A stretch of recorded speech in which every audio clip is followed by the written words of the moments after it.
വിശുദ്ധ ലൂക്ക എഴുതിയ സുവിശേഷം അധ്യായം 4 വാക്യങ്ങൾ 22 മുതൽ 30 വരെ. പ്രവാചകൻ സ്വദേശത്ത് അവഗണിക്കപ്പെടുന്നു. എല്ലാവരും അവനെ പറ്റി പ്രശംസിച്ചു പറയുകയും അവന്റെ നാവിൽ നിന്ന് പുറപ്പെട്ട കൃപാവചസ് കേട്ട് അത്ഭുതപ്പെടുകയും ചെയ്തു. ഇവൻ ജോസഫിന്റെ മകനല്ലേ എന്നവർ ചോദിച്ചു. അവൻ അവരോട് പറഞ്ഞു, വൈദ്യ, നിന്നെ തന്നെ സുഖപ്പെടുത്തുക എന്ന ചൊല്ല് ഉദ്ധരിച്ചുകൊണ്ട് തീർച്ചയായും നിങ്ങൾ എന്നോട് കഫർനാമിൽ നീ ചെയ്ത അത്ഭുതങ്ങൾ ഇവിടെ നിന്റെ സ്വന്തം സ്ഥലത്തും ചെയ്യുക എന്ന് പറയും. എന്നാൽ സത്യമായി ഞാൻ നിങ്ങളോട് പറയുന്നു, ഒരു പ്രവാചകനും സ്വന്തം നാട്ടിൽ സ്വീകരിക്കപ്പെടുന്നില്ല. സത്യമായി ഞാൻ നിങ്ങളോട് പറയുന്നു, ഏലിയ പ്രവാചകന്റെ കാലത്ത് ഇസ്രായേലിൽ അനേകം വിധവകൾ ഉണ്ടായിരുന്നു.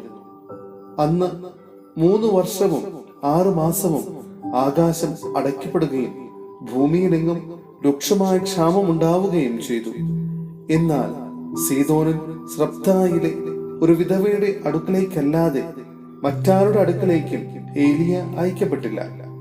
ഏലീശ പ്രവാചകന്റെ കാലത്ത് ഇസ്രായേലിൽ അനേകം കുഷ്ഠരോഗികൾ ഉണ്ടായിരുന്നു. എന്നാൽ അവരിൽ സിറിയാക്കാരനായ നാമാനല്ലാതെ മറ്റാരും സുഖമാക്കപ്പെട്ടില്ല. ഇത് കേട്ടപ്പോൾ സിനഗോഗിൽ ഉണ്ടായിരുന്ന എല്ലാവരും കോപാകുലരായി. അവർ അവനെ പട്ടണത്തിൽ നിന്ന് പുറത്താക്കുകയും തങ്ങളുടെ പട്ടണം സ്ഥിതി ചെയ്യുന്ന മലയുടെ ശൃംഗത്തിൽ നിന്ന് താഴേക്ക് തള്ളിയിടാനായി കൊണ്ടുപോവുകയും ചെയ്തു. എന്നാൽ അവൻ അവരുടെ ഇടയിലൂടെ നടന്ന് അവിടം വിട്ടുപോയി. സഹോദരരെ, വിശുദ്ധ പൗലോസ്ലീഹ കൊറിന്ത്യസിലെ സഭയ്ക്ക് എഴുതിയ 1-ാം ലേഖനം അധ്യായം 1 വാക്യങ്ങൾ 18 മുതൽ 25 വരെ. കുരിശിന്റെ ഭോഷത്വം.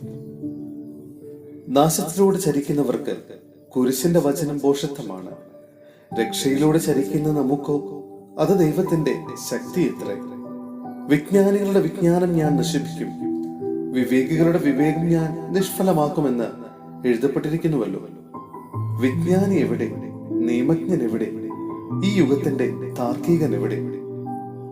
ലൗകിക വിജ്ഞാനത്തെ ദൈവം ഭോഷത്വമാക്കിയില്ലയോ? ദൈവത്തിന്റെ ജ്ഞാനത്തിൽ ലോകം ലൗകിക വിജ്ഞാനത്താൽ അവിടുത്തെ അറിഞ്ഞില്ല.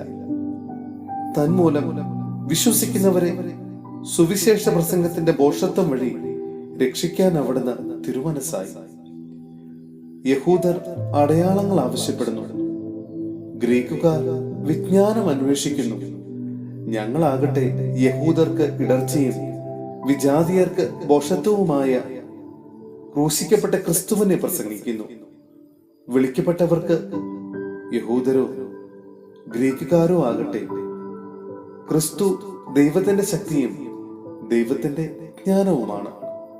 എന്തെന്നാൽ ദൈവത്തിന്റെ ഭോഷത്വം മനുഷ്യരെക്കാൾ ജ്ഞാനമുള്ളതും ദൈവത്തിന്റെ ബലഹീനത മനുഷ്യരെക്കാൾ ശക്തവുമാണ്.